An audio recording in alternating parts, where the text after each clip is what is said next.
Seiran benar-benar menderita malam itu. Dia terpaksa harus menjalani pertunangan dengan Ferit. Dia jadi sangat marah pada ayahnya, akan tetapi ibunya berusaha keras memperingatkannya untuk bisa menahan dirinya dan emosinya, agar ayahnya itu tidak murka. Bibi Hatuk juga tidak bisa membantu karena dia juga tidak mampu melawan kehendak Kazim. Namun yang paling parahnya adalah saat dia harus memberitahukan masalah ini kepada Suna, yang mana sedari tadi di kamar dan belum tahu tentang perubahan situasi ini. Suna awalnya mengira kalau keluarga Korhan membatalkan lamaran mereka dan langsung menyalahkan dirinya sendiri atas kecerobohan dan kebodohannya. Namun lama-lama dia mulai memperhatikan tangan kiri Seiran yang sedari tadi disembunyikan. Seketika itu dia shock melihat cincin tunangannya sekarang malah terpakai di jari Seiran. Hatuk juga sebenarnya tidak senang dengan perubahan situasi ini karena jelas-jelas perubahan situasi ini bisa mempermalukan keluarga mereka. Para tetangga pasti akan menggosip yang tidak-tidak. Namun Kazim masa bodoh. Yang penting dia bisa menikahkan salah satu putrinya ke keluarga kaya. Dia bahkan tidak mau berlama-lama dan akan segera menikahkan kedua anak itu beberapa hari lagi. Seiran dan yang lain jelas shock saat mendengar kabar ini. Dia benar-benar tidak mau menikah, apalagi dengan orang asing. Tapi perlawanannya itu sontak membuat Kazim murka hingga dia dengan kejamnya menjambak Seiran dan menyeretnya sepanjang jalan ke gudang. Di sana, Seiran akan dikurung sepanjang malam dan memperingatkan kepada semua untuk tidak memberinya makan dan minum. Sementara Seiran menderita, Ferit justru bersenang-senang di diskotik saking senangnya setelah berhasil mendapatkan wanita yang dia inginkan. Biarpun begitu, ternyata sifat keplayboyannya itu jelas sulit dihilangkan. Di sisi lain, iri hati membuat Suna jadi agak sinis pada Seiran. Jelas saja ibunya tidak senang dengan sikapnya itu.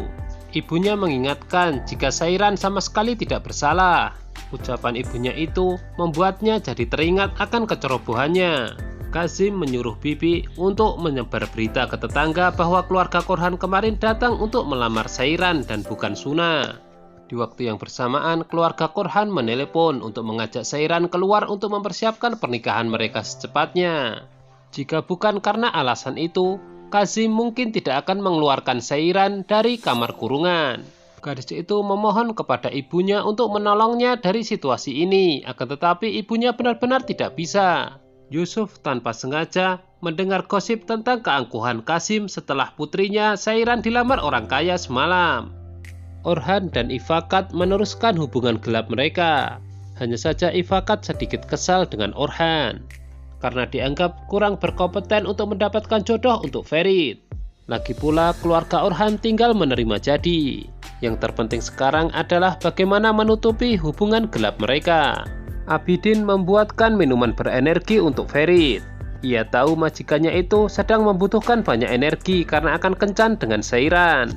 Sementara itu di sisi lain, usai membantu Seiran berdandan, Bibi berusaha meyakinkan Seiran bahwa ayahnya Seiran melakukan semua ini demi kebaikan dan masa depannya.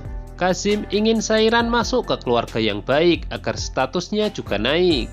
Bibi Hatuk juga menasihati Seiran bahwa mereka tetaplah berharga bagi ayah mereka dan ayah mereka itu hanya menginginkan mereka bahagia. Yusuf terus mencoba menghubungi Seiran akan tetapi tidak pernah diangkat. Gadis itu baru mengetahui jika Yusuf menelponnya saat kembali ke kamar.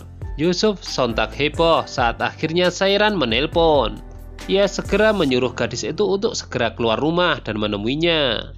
Namun di luar, Yusuf justru melihat mobil mewah berhenti di depan rumah Seiran. Lalu tiba-tiba seorang Ferit keluar dari mobil tersebut dengan membawa setangkai bunga. Jelas itu membuat Yusuf sangat kesal dan cemburu. Padahal di dalam ternyata bunga tersebut bukan untuk Seiran, melainkan untuk ibunya Seiran. Bibi Hatuk sudah kepedean dan mengira kalau dia juga bakalan diajak. Tapi ternyata Ferit ingin pergi berdua saja dengan Seiran. Sepanjang perjalanan, gadis itu sangat ketus kepada Ferit. Dia sangat kesal kenapa Ferit memilihnya dan bukan Suna. Abidin yang mengendarai mobil jadi canggung menyaksikan perdebatan mereka berdua. Jadwal mereka berdua sendiri cukup banyak. Pertama, mereka berdua harus foto. Ferit sangat sumringah waktu sesi foto. Lalu setelah itu dilanjutkan mereka pergi ke rumah sakit untuk melakukan pemeriksaan darah. Akan tetapi Ferit masih saja sempat-sempatnya menelpon Pelin dan mengabarkan perkembangan rencana pernikahannya. Pelin jelas tidak senang mendengar pacarnya akan segera menikah. Makanya begitu selesai menelpon, dia langsung memutuskan untuk pergi menyusul Ferit ke Gaziantep. Usai pemeriksaan darah, Seiran tiba-tiba pusing. Ferit sontak cemas dan langsung menuntunnya masuk ke dalam mobil. Saat dia mencari obat di dashboard, saat itulah Seiran melihat beberapa alat suntik. Ferit santai saja mengaku kalau itu insulin miliknya. Di sisi lain, Sultan terus melamun ketika membereskan celana Ferit. Sepertinya ia memiliki obsesi lain selain menjadi pelayan. Dalam perjalanan pulang, Seiran minta diturunkan di alun-alun kota, lalu bergegas pergi menemui Yusuf. Seiran sontak menangis dalam pelukannya, lalu tiba-tiba saja dia mengajak Yusuf untuk kabur bersama. Hanya saja jawaban Yusuf membuatnya kecewa. Pemuda itu ternyata terlalu pengecut. Menurutnya keluarga Korhan bukan hanya keluarga kaya biasa, tapi juga memiliki kekuasaan yang sangat besar. Kalaupun mereka kabur, mereka akan cepat ditemukan. Bahkan Yusuf mengatakan jika ia tidak mungkin melawan keluarganya, apalagi keluarga Korhan.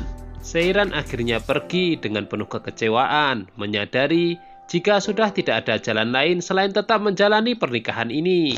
Bibi mendekati Suna yang sedang menangis. Ia berharap agar Suna bisa berlapang dada demi adiknya. Bagi Suna, jelas ini bukanlah sesuatu yang mudah. Menurutnya impiannya hampir saja tercapai, lalu tiba-tiba hancur sekejap mata. Tiba-tiba mereka melihat Seiran pulang dengan penuh amarah dan langsung masuk kamar. Namun Suna jadi ikut-ikutan ketika Seiran mengutuk Yusuf. Anehnya momen ini justru membuat hubungan kakak beradik itu akhirnya mulai mencair kembali. Ibunya juga datang mengira jika Seiran bertengkar dengan Ferit. Suna dengan sabar mengingatkan Seiran untuk menerima saja. Lagi pula jika dia terus melawan, maka ayah mereka mungkin akan melakukan sesuatu yang jauh lebih buruk daripada sekarang. Seiran bersikeras jika ia ingin sekolah bukan menikah. Suna kemudian mengatakan jika mereka tidak punya pilihan lain. Ifakat memberitahu Fuad dan Asuman jika Ferit akan segera menikah. Pernyataannya didukung oleh Latif, yang mana Halis B ternyata sudah merestuinya. Ferit mengingatkan ibunya bahwa tidak ada apapun yang berubah dalam hidupnya setelah ia menikah. Tapi tepat pada saat itu, tiba-tiba Ferit melihat Pelin di kejauhan. Dia pun bergegas pamit kembali ke kamarnya. Agar tidak ada yang curiga, mereka berpura-pura tidak kenal sepanjang jalan. Pelin terus merayu dan memberitahu jika tidak ada yang kenal mereka. Di sisi lain, Seiran mencoba menerima takdirnya. Tentu itu membuat bangga ibunya. Sebab ibunya itu yakin jika Seiran akan bahagia. Cinta membutuhkan waktu, dan seiring waktu itulah cinta akan bersemi. Kasim dan Bibi mulai berandai-andai jika pernikahan ini akan mengangkat status derajat keluarga mereka. Esme sebenarnya mendengar percakapan mereka, hanya saja ia tetap memilih diam. Ferit datang lagi menjemput Seiran untuk makan siang bersama orang tuanya. Tapi sebelum itu, calon ayah mertuanya menuntutnya untuk berbicara berdua saja. Lebih tepatnya, niat Kasim adalah untuk memperingatkan dan mengancam Ferit. Jelas dia juga ingin menguasai dan mengatur menantunya, sebagaimana dia menguasai dan mengatur keluarganya. Dia bahkan menuntut Ferit untuk memanggilnya ayah mulai sekarang. Namun Kasim tidak sadar kalau calon menantunya bukan jenis orang yang bisa diatur. Tapi untuk bagian permintaannya yang terakhir, Ferit memutuskan untuk menuruti saja dan memanggilnya ayah. Dalam perjalanan, Ferit menanyakan keadaan Seiran. Namun pemuda itu bersikeras meyakini kalau Seiran pasti hampir pingsan karena terlalu antusias. Antusias yang ia maksud adalah menikah dengannya. Tentu saja Seiran menjawabnya dengan ketus. Ferit mengatakan kita lihat saja nanti, dia akan menjadi kucing di hadapan ibunya. Benar saja, Seiran menjadi gugup. Meskipun sebenarnya orang tua Ferit menyambutnya dengan sangat ramah. Awalnya Gulgen berharap agar Seiran bisa mengubah Ferit. Namun tiba-tiba Orhan mendapatkan telepon dan ia harus mengangkatnya. Setelah itu Gulgen memberikan isyarat kepada Ferit agar pergi. Sepertinya skenario utama akan dimulai. Ferit malah memanfaatkan kesempatan ini untuk menelpon pacarnya. Sebelumnya ibunya menyuruh Ferit untuk jujur pada istrinya. Jadi Ferit nantinya akan memperkenalkan Seiran pada Pelin. Gulgun memuji putranya sendiri. Biarpun putranya itu terlihat nyentrik, tapi pada dasarnya ia baik. Dia tahu Seiran sangat shock, ini terjadi terlalu cepat. Akan tetapi ia percaya jika antara keduanya akan saling mengisi kekurangan. Ferit baru kembali dan langsung iri karena ibunya menggenggam tangan Seiran. Gulgun kemudian mengusulkan agar mereka jalan-jalan. Namun begitu mereka berduaan, sikap Seiran sontak berubah ketus lagi. Meskipun ia merasa calon mertuanya baik, Seiran tetap mendesak Ferit untuk membatalkan pernikahan ini. Tepat pada saat itu juga Abidin datang mengabarkan bahwa hari pernikahan mereka sudah ditentukan, yaitu besok. Mendengar kabar itu, Seiran hatinya sangat kacau. Dia menangis dan minta diantarkan pulang. Dia sengaja tidak berpamitan dengan orang tua Ferit karena melihat keadaannya sekarang. Saat Seiran tiba di rumah, tak lama kemudian dia mendapati kakaknya sudah menyiapkan gaun pengantin untuknya dengan mata berkaca-kaca. Gaun pengantin itu milik ibu mereka dulu dan sebenarnya diwariskan pada Suna, namun sekarang Suna merelakannya demi adiknya. Suna tidak akan membiarkan orang-orang kota itu mempermalukan adiknya. Seiran sebenarnya tidak mau, hanya saja Suna terus memaksanya. Malam sebelum hari pernikahan tiba, Halis B meminta dibuatkan surat wasiat. Ia sadar betul jika hidupnya tidak akan lama lagi karena banyak mengidap penyakit. Hanya saja surat wasiat itu masih sedikit rahasia dan hanya Latif yang tahu. Halis B hanya ingin surat itu dibacakan ketika dirinya sudah meninggal. Hari pernikahan pun tiba. Pagi-pagi para pekerja sewaan sudah sibuk bukan main untuk menata dan menghias rumah. Seiran yang saat itu baru bangun tidur tiba-tiba dipanggil bibinya untuk bicara empat mata di kamar bibi. Bibi tiba-tiba teringat akan masa lalunya, bahwa ia dulu pernah menyukai seorang lelaki, dan lelaki tersebut memberikan hadiah kalung untuknya. Bibi sudah menyiapkan beberapa baju untuk Seiran bawa nantinya. Hanya saja salah satunya merupakan gaun kesukaan Suna.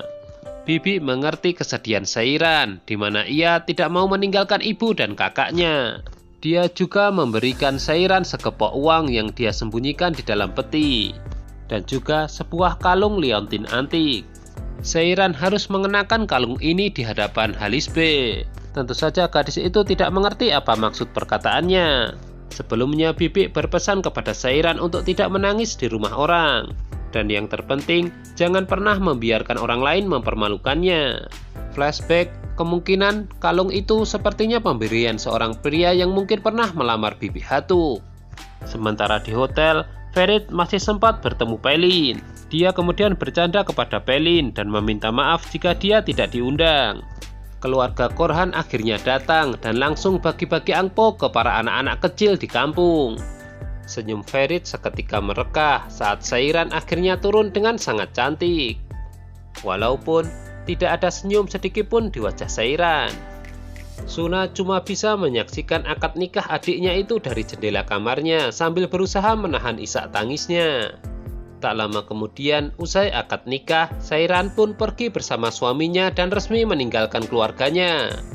Momen ini benar-benar haru ketika Seiran menyaksikan kakaknya mengintip dari jendela.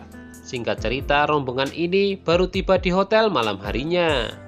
Seiran jelas tegang setengah mati saat harus masuk kamar pengantin bersama suami barunya.